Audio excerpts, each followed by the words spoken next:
हाँ तो नमस्कार साथियों, आज हम जो है वो केंद्र सरकार की एक नई योजना की बात करने जा रहे हैं। परीक्षा की दृष्टि से भी महत्वपूर्ण है, समसामयिक मुद्दों से संबंधित है और केंद्र सरकार की स्कीम है, बहुत बड़ी स्कीम है, तो निश्चित रूप से आगामी जो परीक्षाएं हैं उनमें महत्वपूर्ण है। और इसके साथ साथ जो लोग सेना भर्ती में जाने के इच्छुक हैं उनके लिए भी ये बहुत ही महत्वपूर्ण है। तो देखते हैं क्या है अग्निपथ योजना। सबसे पहले आपको नाम याद रखना है, इस योजना का नाम क्या है? अग्निपथ योजना। और इसमें जो सिपाही भर्ती होंगे उनका नाम होगा अग्निवीर। योजना का नाम है अग्निपथ और इस योजना के द्वारा जो सेना में भर्ती होंगे वो बनेंगे अग्निवीर। तो दोनों चीजें आपको याद रखनी है, अग्निपथ और अग्निवीर। आगे चलते हैं।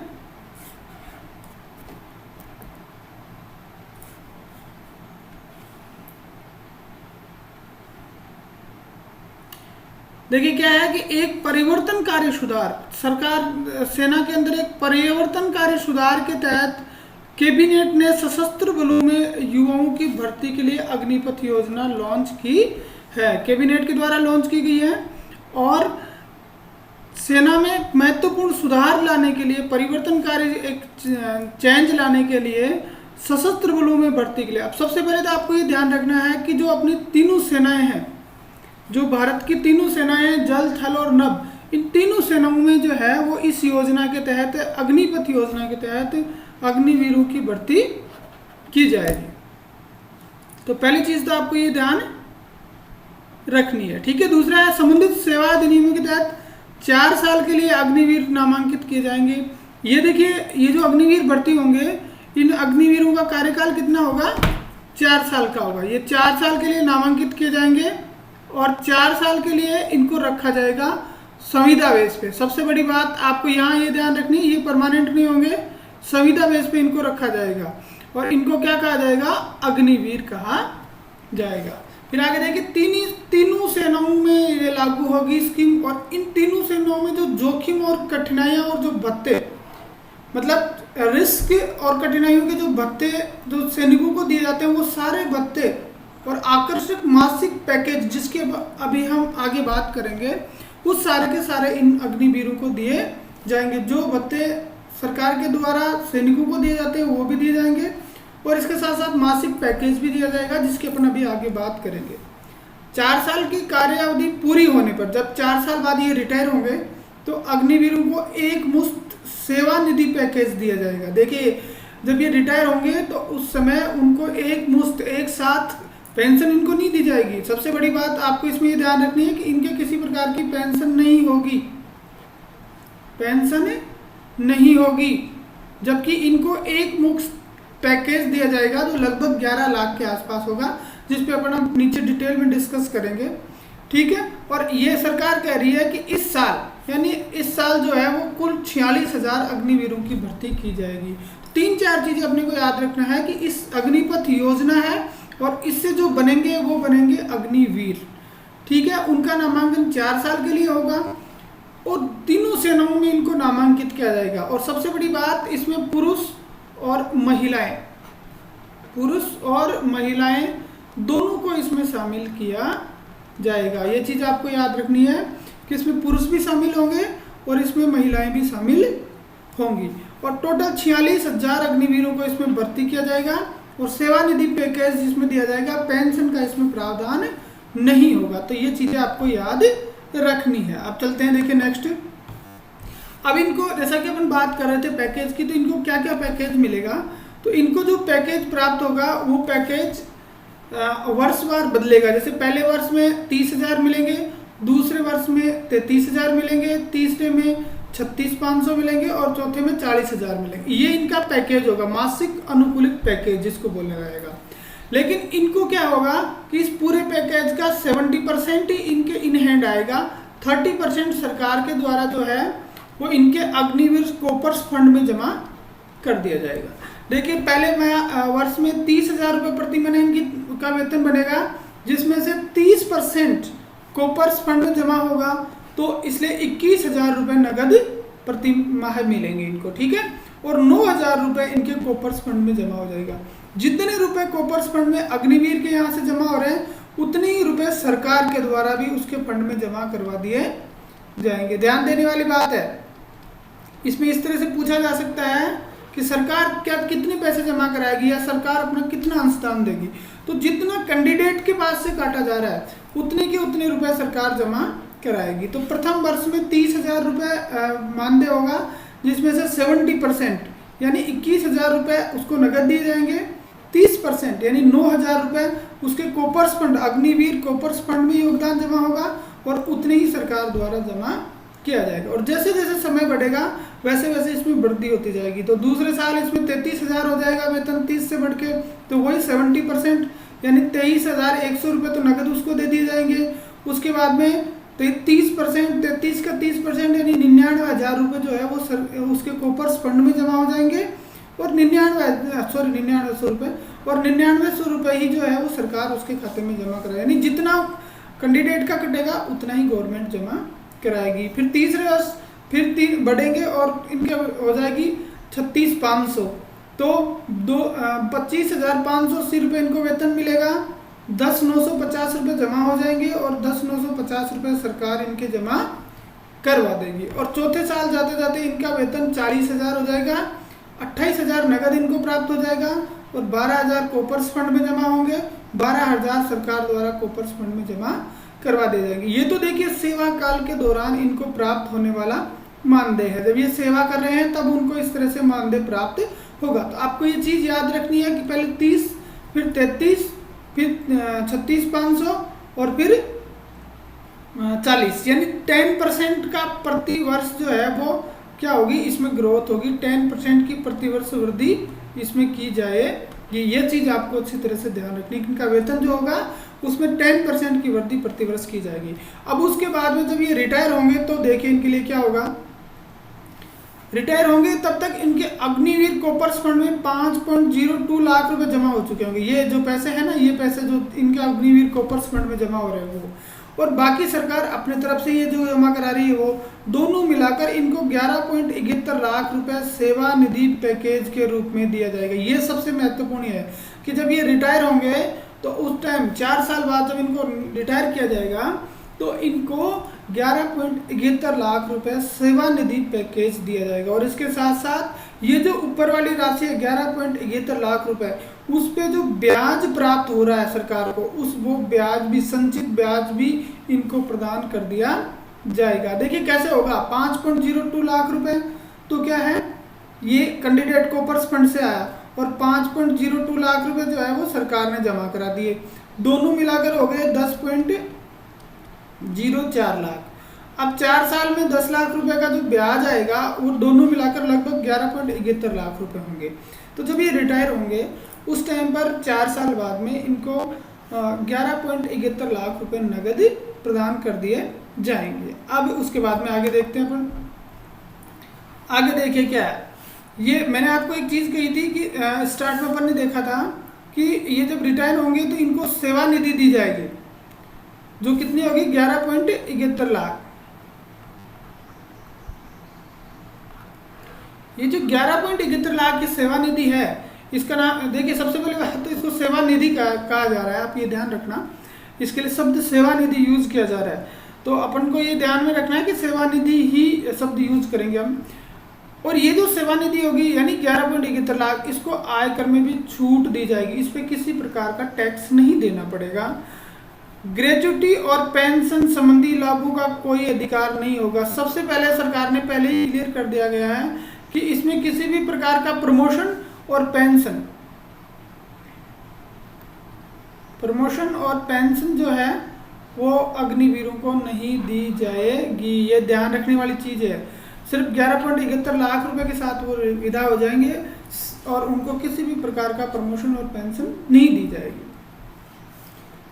लेकिन इसके साथ साथ एक काम और किया जाएगा कि अग्निवीरों को भारतीय सशस्त्र बलों में उनकी कार्य अवधि के लिए 48 लाख रुपए का गैर अंशदायी जीवन बीमा, देखो 48 लाख रुपए का उनको जीवन बीमा भी दिया जाएगा कि मान लीजिए अगर उनको कुछ हो जाता है तो इस बीमा के माध्यम से उनके परिवार को 48 लाख रुपए मिल जाएंगे। और ये जो जीवन बीमा है वो गैर अंशदायी होगा, यानी इसके लिए उस जवान को किसी प्रकार का पैसा जमा कराने की जरूरत। एक तो होता है अंशदायी, जिसमें अपन पैसा जमा कराते हैं और उसके बदले अपने को बीमा मिलता है, ठीक है। और एक होता है गैर अंशदायी, जिसमें हमें किसी प्रकार की चीज़ जमा करानी, किसी प्रकार का पैसा जमा कराने की आवश्यकता नहीं होती। तो 48 लाख रुपए का गैर अंशदायी बीमा जो है वो इसके तहत किया जाएगा। और पेंशन और प्रमोशन नहीं होगा। 11.71 लाख रुपए सेवानिधि होगी जो पूरी तरह से आयकर से मुक्त होगी, ठीक है। अब देखिए इससे सेना को क्या लाभ होगा। ये जो स्कीम सरकार ने लॉन्च की है, इससे सेना को क्या लाभ होगा उस पर अपन बात करते हैं। तो सबसे पहले है कि सशस्त्र बलों के लिए भर्ती नीति में परिवर्तनकारी सुधार। सबसे बड़ी बात तो यह है कि जो सशस्त्र बल हैं, जो सेनाएं हैं, उनकी जो भर्ती नीति है उसमें यह है कि परिवर्तन लाने वाला सुधार माना जा रहा है, ठीक है। युवाओं को देश की सेवा करने और राष्ट्र निर्माण में योगदान करने का अनूठा अवसर प्राप्त होगा। इसके साथ साथ जो युवा हैं उनको देश की सेवा करने के लिए मौका मिलेगा। सशस्त्र बलों को प्रोफाइल युवा और ऊर्जावान लोग प्राप्त होंगे, नए नव युवा उनको प्राप्त होंगे।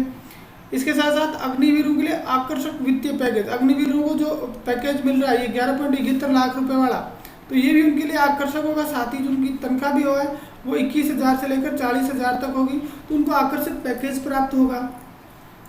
अग्निवीरों के लिए सर्वोत्तम संस्थानों में प्रशिक्षण लेने और कौशल योग्यता बढ़ाने का अवसर। सबसे बड़ी बात ये देखिए, इन लोगों को जो है वो ट्रेनिंग दी जाएगी, तो अच्छे संस्थानों में इन्हें ट्रेंड किया जाएगा ट्रेनिंग लेने के लिए, और अपना कौशल बढ़ाने में उनको अवसर प्राप्त हो जाएगा, ठीक है। सभ्य समाज में सैन्य लोकाचार के साथ साथ अनुशासित और कुशल युवाओं की उपलब्धता होगी। जब ये युवा 4 साल बाद रिटायर होकर आ जाएंगे, जैसे इनकी उम्र 17.5 से 21 साल होगी, 17.5 से 21 वर्ष होगी, तो 21 वर्ष बाद जब ये समाज में रहेंगे तो ये अनुशासित रहेंगे और कुशल रहेंगे, ट्रेंड रहेंगे, क्योंकि इन्होंने प्रशिक्षण भी प्राप्त किया है। तो उससे अपना जो समाज है उस समाज में अनुशासन बढ़ेगा। फिर उसके समाज में लौटने वालों के लिए पर्याप्त पुनः रोजगार के अवसर, जो युवाओं के लिए रोल मॉडल के रूप में उभर सकते हैं। अब सरकार क्या करेगी इसमें कि जो लोग 4 वर्ष बाद रिटायर हो गए आएंगे उनको रोजगार के लिए अन्य अवसर उपलब्ध कराएगी, और ये जो लोग जो सेना में रह के अग्निवीर रह के वापस लौटेंगे, ये युवाओं के लिए एक रोल मॉडल का काम करेंगे। इस तरह से हमारे जो युवा हैं वो उनका अनुसरण कर सकते हैं, उनसे कुछ सीख सकते हैं और उनके रोल मॉडल के तहत काम कर सकते हैं। तो ये इससे मुख्य रूप से लाभ होगा। अब देखिए इसमें नियम और शर्तें क्या है कि कौन कौन सी शर्तें हैं, एक अग्निवीर बनने के लिए क्या क्या शर्तें जरूरी हैं, तो वो अपन एक बार थोड़ा सा देख लेते हैं, नियम और शर्तें, ठीक है। तो देखिए सबसे पहले है अग्निपथ योजना के तहत अग्निवीरों को 4 साल की अवधि के लिए संबंधित अधिनियमों के तहत बलों में नामांकित किया जाएगा। सबसे पहली बात आपको याद रखना है, इनका कार्यकाल किसी भी स्थिति में 4 साल ही रहेगा, ठीक है। और इनका नामांकन, इनकी भर्ती जो है वो किस जो संबंधित सेवा अधिनियम है उनके तहत की जाएगी।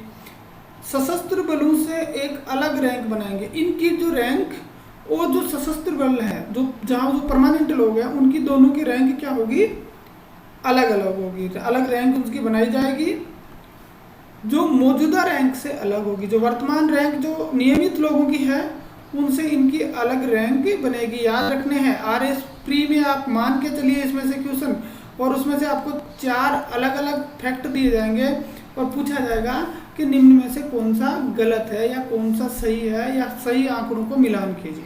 तो आपको एक एक फैक्ट इसमें याद रखना है कि सशस्त्र बलों के से अलग रैंकिंग बनेगी और मौजूदा रैंक जो है वो उससे क्या होगी, अलग होगी, ठीक है। उसके बाद में है कि सशस्त्र बलों द्वारा समय समय पर घोषित की गई संगठनात्मक आवश्यक और नीतियों के आधार पर 4 साल की सेवा पूरी होने पर अग्निवीरों को सशस्त्र बलों में स्थायी नामांकन के लिए आवेदन करने का अवसर प्रदान। सबसे बड़ी बात यह है कि यदि कोई अग्निवीर, जैसे जो अग्निवीर 4 साल का अपना कार्य पूरा कर लेंगे, उसके बाद में सशस्त्र बलों के द्वारा जो है वो उनको परमानेंट करने के लिए अवसर प्रदान किया जाएगा। और मिनिमम 25% जो लोग हैं, 25% अग्निवीरों को जो है वो इसके तहत नियमित उसमें सेना में किया जाएगा, ठीक है।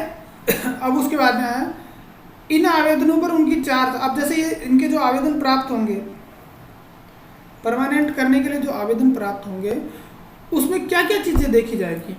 उसमें देखी जाएगी पहले उनकी 4 साल की कार्य अवधि के दौरान प्रदर्शन, कि उन्होंने 4 साल में कैसा प्रदर्शन किया है, कैसा कार्य किया है।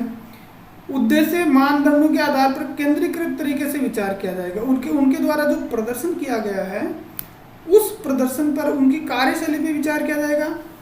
और प्रत्येक बैच से 25% तक सशस्त्र बलों के लिए नियमित कैडर में नामांकित किया जाएगा। मैंने बताया आपको ऊपर कि 25% लोगों को, प्रत्येक बैच से 25% लोगों को नियमित उसमें किया जाएगा। तो जो अग्निवीर अच्छा काम करेंगे उनको इसमें सेवा में जो है वो नियमित कर दिया जाएगा। और इसके लिए अलग से सरकार के द्वारा विस्तृत दिशा निर्देश जारी किए जाएंगे। इसके साथ साथ महत्वपूर्ण चीज़ ये भी है कि जो चयन होगा उस चयन में सशस्त्र बलों का अनन्य क्षेत्राधिकार होगा। यानी इनका सिलेक्शन जो है वो कौन करेगी? सिलेक्शन सिर्फ जो सशस्त्र बल हैं, जो सेनाएं हैं, वही करेगी।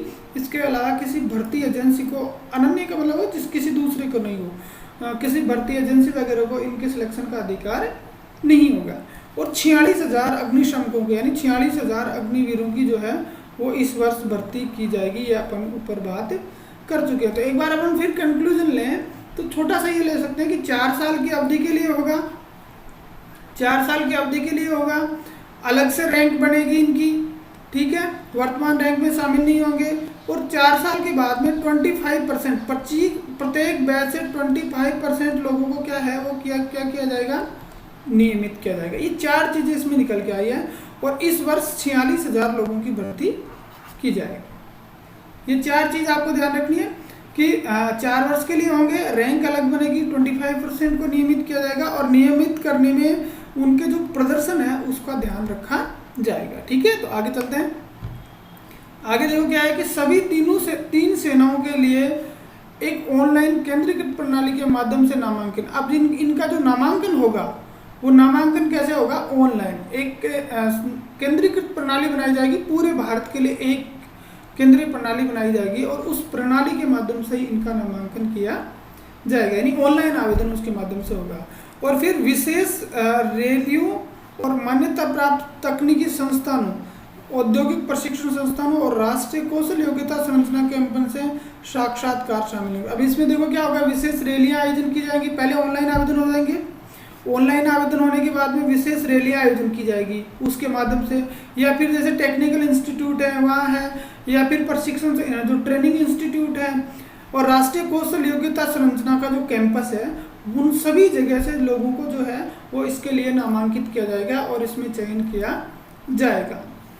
सबसे बड़ी बात यह है, आपको ध्यान रखना है, नामांकन ऑल इंडिया ऑल क्लास के आधार पे होगा। यानी इसमें आपको किसी प्रकार का आरक्षण लागू नहीं होगा, ऑल इंडिया ऑल क्लास के आधार पे होगा। ठीक है, और सबसे बड़ी बात जो पूछी जा सकने वाली है वो ये है कि इसकी आयु 17.5 से 21 वर्ष के बीच होगी। जो युवा भर्ती होंगे उनकी उम्र जो है वो मिनिमम होगी 17.5 वर्ष और अधिकतम आयु उनकी होगी वो 21 ईयर्स होगी। 17.5 से 21 साल के बीच की उनकी आयु होगी।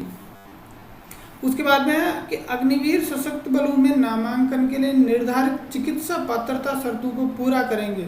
यानी उन्हें मेडिकल भी होगा और जो एक सैनिक को भर्ती होने के लिए जो मेडिकल योग्यताएं होनी चाहिए वो सारी की सारी योग्यताएं इनमें भी आवश्यक होनी चाहिए। जो उनको पूरा करेगा उनका ही उसमें चयन किया जाएगा। और उसके बाद में है विभिन्न श्रेणी में नामांकन के लिए अग्निवीरों की शैक्षिक योग्यता यथावत रहेगी और अलग अलग श्रेणी में नामांकन के लिए, यानी जो वर्तमान में यथावत का मतलब है कि वर्तमान में जैसे जीडी के लिए मान लो 10वीं पास जरूरी है, तो अग्निवीर बनने के लिए भी जीडी के लिए 10वीं पास जरूरी होगी। टेक्निकल है ब्रांच में अलग होगा, हर चीज़ में अलग अलग। जो वर्तमान में सेना में जाने के लिए जो योग्यता चाहिए वो योग्यता जो है वो अपने को इसमें अग्निवीर में भी आवश्यकता होगी। अब इसकी और क्या विशेषताएं हैं मेन वो देख लेते हैं।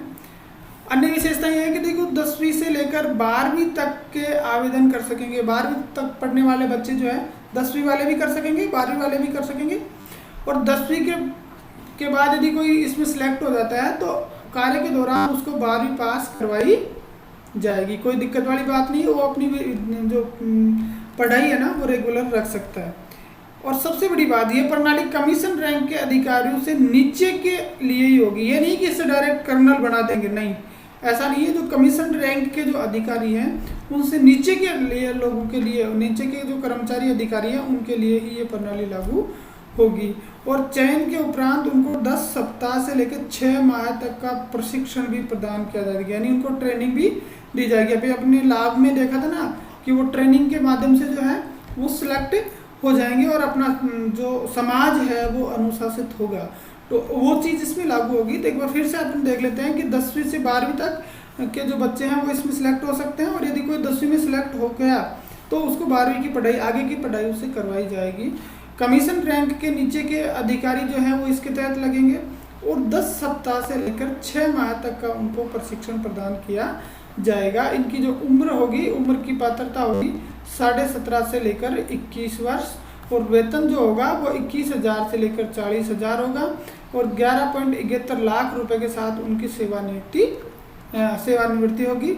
इसके साथ साथ 25% लोगों को जो है वो इसमें नियमित किया जाएगा। ये 5-7 जो मोटी मोटी बातें आपको याद रखना है, और इसके लिए सरकार जो है वो विशेष रैलियों का आयोजन करके और विशेष रैलियों के माध्यम से इनकी भर्ती करेगी। और इस योजना का नाम है अग्निपथ, और इस अग्निपथ योजना के तहत जो भर्ती होंगे उन्हें क्या कहा जाएगा, अग्निवीर कहा जाएगा। अब सबसे बड़ी बात, ये कब लागू हुई, तो आप लिख लो इसमें 14 जून 2022 को इसकी केंद्रीय कैबिनेट ने इसको मंजूरी प्रदान कर दी है। 14 जून 2022 को केंद्रीय कैबिनेट ने इसको मंजूरी प्रदान कर दी है। तो ये थी साथियों अपनी अग्निवीर योजना, और हमारे जो है वो इसी तरह की समसामयिक घटनाओं से जुड़े रहने के लिए अपनी आरएस की तैयारी और करंट मुद्दों पे अपनी तैयारी को पूर्ण करने के लिए, सुनिश्चित सफलता करने के लिए आप हमसे जुड़े रहिए। हमारा जो चैनल है उसको लाइक करें, सब्सक्राइब करें, कमेंट करें, शेयर करें। ठीक है, धन्यवाद।